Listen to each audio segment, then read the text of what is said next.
Russia is pouring everything that it has into the Ukraine war. The Kremlin, under Vladimir Putin's leadership, has transformed the country into a wartime economy. A massive share of Russia's resources now go towards supporting Putin's Ukraine invasion, even as Russia loses thousands of troops per month to the meat grinder that Putin has created. Something has to give, and it's going to give soon. Putin's days are numbered, as the many failures of his Ukraine war spark internal chaos in Russia. Putin can try to hide it all that he wants, but the signs are there. His grip on Russia has slipped because of his Ukraine invasion tunnel vision. At least that's the opinion of Emily Ferris, the senior Russia analyst at the Royal United Services Institute, or RUSI. Ferris published a paper on September 23, in which she makes her point very clear. The Ukraine war, she says, has diverted Russia's attention away from itself, which is causing a serious problem on the domestic security front. Uneven gaps in Russia's ability to address domestic security issues, such as terrorism and regional instability, are creating a wellspring of chaos that threatens to explode into a full-blown flood. And the signs are already there that it's happening. Just look at Russia's domestic terrorism situation to see that. Putin, Ferris claims, has poured so much of Russia's resources into painting Ukraine as what she calls the outsized enemy that he's created blind spots inside Russia. Those blind spots allow Russia's enemies from within the opportunity to create pressing security issues, including domestic terrorism, that are going unanswered. Ferris explains her position in a September 25 interview with Times Radio, where she says, in a war where huge amounts of resources are being allocated to the front line, what that does is create domestic security gaps back in Russia. Ferris expands on this idea in her paper, noting that there's been a resurgence in terrorist activity inside Russia since Putin launched his Ukraine invasion. Rather than listening to intelligence assessments and dealing with these types of problems before they evolve into major attacks, Putin instead invests what few resources he keeps inside Russia in doing something he finds more important: pursuing and suppressing his political opponents.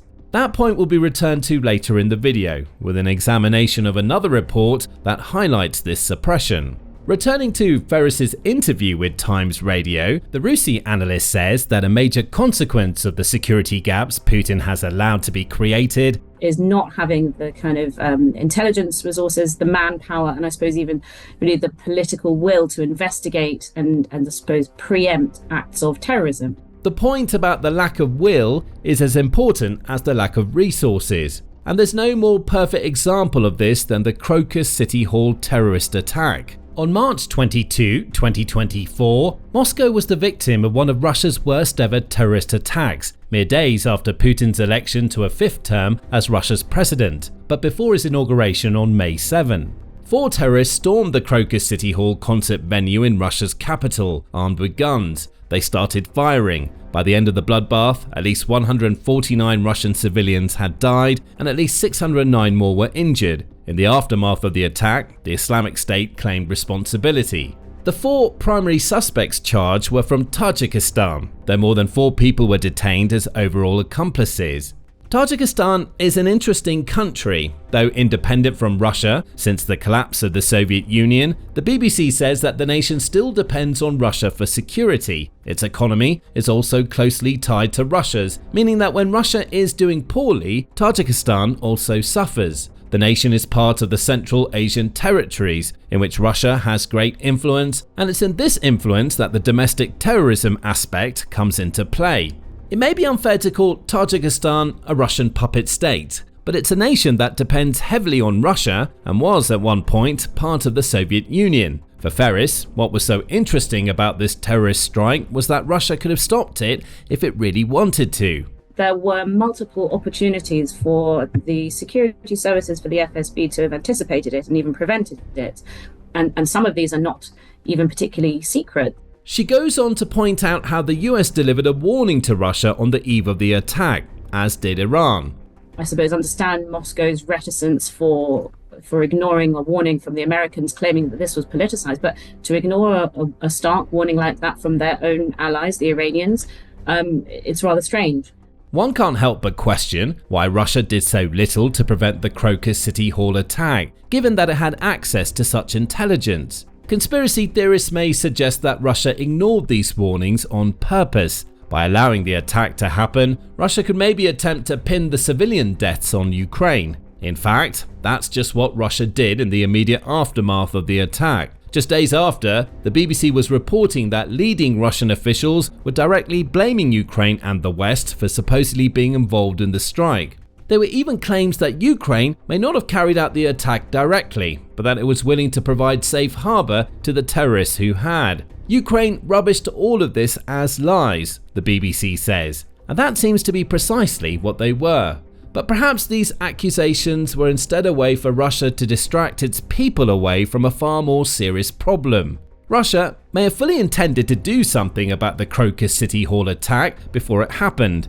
However, it couldn't. A lack of resources, with so much being focused on Ukraine, may have led to Putin ignoring the warnings, hoping that they were false flags as he continued to pour everything that Russia has into the Ukraine war. Supporting this argument, Ferris points out, is that domestic terrorism is on the rise in regions of the Russian Federation where the FSB may have already been stretched thin before the war and is likely now practically non-existent. There's been quite a resurgence in the North Caucasus, lots of different attacks on religious sites.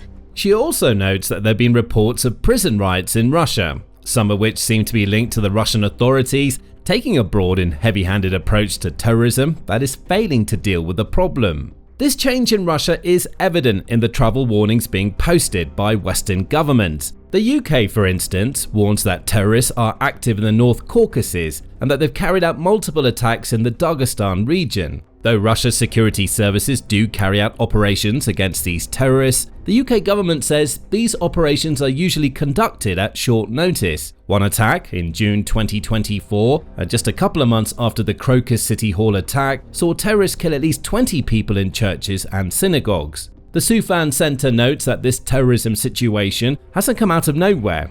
Before the Crocus City Hall strike, individuals from the North Caucasus were responsible for most of Russia's terrorist attacks, suggesting a failure on the part of Russia's security services to deal with the extremism that is on the rise in the region. It points out that jihadists arrived in the North Caucasus in the aftermath of the First Chechen War, which ended in 1996. Another stream arrived at the end of the Second Chechen War, meaning the North Caucasus extremism problem has been brewing for decades. Again, the Ukraine war is presenting opportunities for these extremists to carry out attacks because they know security services aren't strong enough to stop them.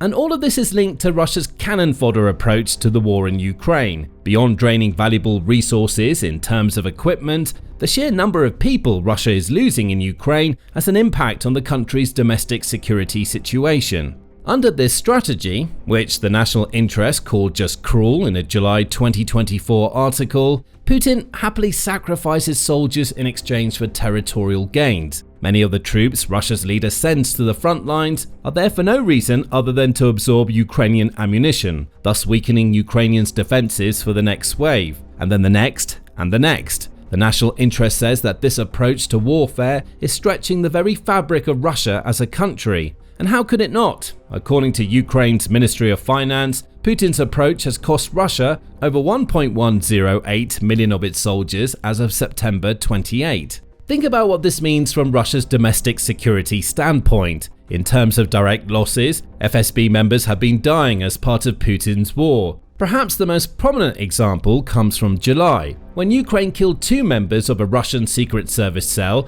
operating inside Ukraine who had been responsible for killing one of Ukraine's Secret Service colonels. These FSB agents are resources Russia typically uses to deal with domestic issues. So their presence in Ukraine highlights where Putin is dedicating his country's resources. Add to this the troops he may have one day become FSB agents who now lie dead on the Ukrainian battlefield, and Russia faces a pair of problems. The FSB is losing existing members, and it may also be losing potential future members. Now, beyond these direct losses, the sheer scale of casualties caused by Putin's cannon fodder approach is causing anger, especially in the Russian Federation's more far-flung regions. Since 2023, there have been reports of members of Russia's ethnic minorities being both recruited and killed disproportionately. A great way to encourage extremism, and thus terrorism, is to cost families their fathers and sons, creating the resentment against Putin that seems to be getting increasingly expressed as Russia's security services fail. Perhaps Ferris puts it best. There is something sort of bubbling under the surface at the moment of Russian society that I think is quite concerning. The obvious question here is what, if anything, is Putin doing to deal with this increasingly dangerous domestic security problem? The answer was hinted at earlier in the video, when mentioning how Putin dedicates much of the domestic security resources he has that haven't been dedicated to direct fighting in Ukraine to suppressing criticism of the Ukraine war. That is yet another huge problem, and it comes right back to Ferris's point about how Putin now has Ukraine war tunnel vision. Every decision he makes revolves around his invasion, and Putin is crippling his country because of it. On September 22, the Associated Press published a breakdown of the findings of the UN Special Rapporteur focusing on human rights in Russia, Mariana Katsarova. The repression is escalating and becoming massive, Katsarova said of the situation inside Russia right now. This reveals that Putin would prefer to focus on ideological opponents to his Ukraine invasion rather than on the very real threat of domestic terrorism that's on the rise in his country. Russia's authorities have stepped up in every direction to enable the suppression that Putin wants. There have been massive upticks in criminal prosecution, long-term imprisonment and torture, all focused on political dissidents and journalists ahead of potential terrorists. Speak about the Ukraine war, and there's a target anyone's back in Russia. In essence, Putin is doing what he so often does well. Russia's leader is trying to deceive. The idea behind Russia's oppression strategy is to remove any and all influential voices that might contradict the Kremlin's narrative. Putin wants people to think Russia is winning the war. He also wants to make sure that reporting on such issues such as Russia's growing domestic security problem never reaches the eyes and ears of the people who could, were they to rise up, be the only real chance Ukraine has of finally eliminating Putin. If there were any doubt about what Putin is trying to achieve here, the statistics Katsarova shares tells a detailed story. The Associated Press reports that Katsarova's report says that from mid-2024 to mid-July 2025, the number of prosecutions aimed at suppressing dissent inside Russia has increased, with at least 3,905 individuals convicted on administrative or criminal charges for peaceful dissent. Russia has also labeled 150 children aged 14 to 17 as terrorists or extremists during that period, showcasing the heavy-handed approach to dealing with terrorism mentioned earlier. Plus, the AP reports a total of 1,040 individuals and organizations, around a quarter of whom are journalists, have been designated as foreign agents by Russia. The issue of Russia's suppression as it relates to journalism will be addressed in a moment. For now, the focus is on the foreign agents designation. According to MediaZona, the summer of 2023 saw Russia's State Duma pass new amendments to the country's laws about what is and isn't a foreign agent. These amendments allowed Russia to classify any entity, be it an individual or an organization, that was suspected of receiving funding from abroad to be a foreign agent. Think about what that means for a moment. In a nation where the state attempts to control the flow of information, the only recourse those offering a different take on events might have is to seek out foreign investment. They can't get that money from the state. These so-called foreign agents don't toe the Kremlin party line. The amendments also saw the law expanded to include anybody, including everyday citizens. They also contained provisos that could see somebody get punished if they in some way contributed to the work of a foreign agent. So, if an average Russian person consumes a piece of media or anything else created by somebody who receives funding from outside of Russia, they could be fined anywhere between $360 and $600 to rectify the violation. Again, it's all part of Russia's suppression tactics. Through these 2023 amendments, Russia gives itself the right to use technicalities to punish anybody who goes against what Putin wants reported in his country. By punishing people for even so much as interacting with a foreign agent, Putin is also trying to rather unsubtly force the attention of Russia's people away from anything that could harm his image, including reports of domestic terrorism that can be linked to the Ukraine invasion. And everyday citizens can be punished for almost any type of interaction, as MediaZona explains. The rapper Legalize, for instance, was fined over a post on Telegram promoting a music video he made with another foreign agent, animator Pavel Muntian, the outlet says. In St. Petersburg, Orthodox priest Grigory Mykonov-Vaitenko received a fine for reposting an article from Bumaga, a local independent media outlet. Russia is doubling down on this approach to information suppression. On September 25, the Moscow Times reported that the Kremlin is now moving to toughen up its already unfair foreign agent laws. If these new amendments pass, a single violation of the vague laws could lead to criminal prosecution. Right now, there needs to be at least 2 violations before Russia can pursue criminal charges. It's all about making it easier to hide information, which leads to Russia's issue with journalists. As noted, about a quarter of those that Russia designates as foreign agents are journalists. These are the very people who could be reporting on Russia's abuse of its resources in support of Putin's Ukraine invasion, where they're not being silenced by the Kremlin's constantly changing laws. Of course, Putin cracking down on journalists is nothing new. Even before the amendments to the foreign agents legislation, The Guardian was reporting that Russia was using this legislation to target journalists. The editor of a Russian independent television station, who was added to the foreign agents list in 2021, summed up the sentiment among Russia's journalists succinctly. "We're being told that we're the enemy," Tikhon Zydenko told The Guardian. "And I'm not an enemy, and I'm not an agent. It's a spit in the face." That was 4 years ago. It's only gotten a lot worse since. All of this comes back to the point that Ferris makes in a paper for RUSI and a Times radio interview. The resources Russia should be using to deal with domestic security issues are being spent on things like the imprisonment of journalists and other non-criminals who Russia labels as foreign agents. These people rarely seem to be the type of dissidents who are capable of damaging Russia tangibly through terrorist activity. They're the thinkers and talkers, the influencers and philosophical opponents. Simply, the people who provide an alternative viewpoint to the Kremlin-approved reporting on Putin's invasion. And when the suppression of citizens and journalists through fines and imprisonment isn't enough, Russia has one more approach to turn to: torture.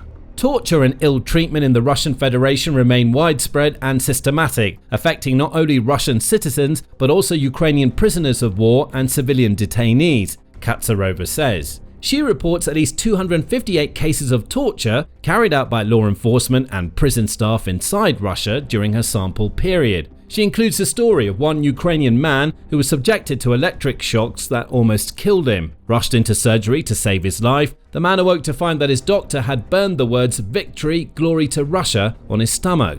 Russia wants to reduce external oversight of torture for dissenting too. On September 3, the UN Human Rights Office of the High Commissioner reported that Russia is planning to withdraw from the European Committee for the Prevention of Torture (CPT) framework. It becomes a lot harder to discover torture when external visiting bodies aren't allowed into Russia to discover it. Yet again, it's suppression. Only this time, the suppression is twofold. Russia is using torture to silence the voices of people who can't be silenced through fines and imprisonment. And it's also suppressing the ability of external bodies to report on this torture, meaning it will soon be even less likely than it is already that everyday Russians will be able to find out what's really going on in their country. And that's the point. The Kremlin wants to control the narrative, and it's creating the legal framework it needs to do so. But as it does, it's still not solving the problems that Putin's war has created domestically. Internal chaos is coming, no matter how much Putin and his cronies try to hide it away from Russia's people. Too many resources are dedicated to the Ukraine war. Too few go to dealing with issues at home. That's a recipe from which Russia may find there is no recovery. And all of this is without even mentioning Ferris's point about the upcoming Russian demobilization. What happens when thousands upon thousands of soldiers are reintroduced into Russian society after experiencing the brutality of the cannon fodder war Putin created? We covered the potential answers to that question in one of our videos. Check it out to learn more, and remember to subscribe to the Military Show for more videos covering the crumbling of Russian society.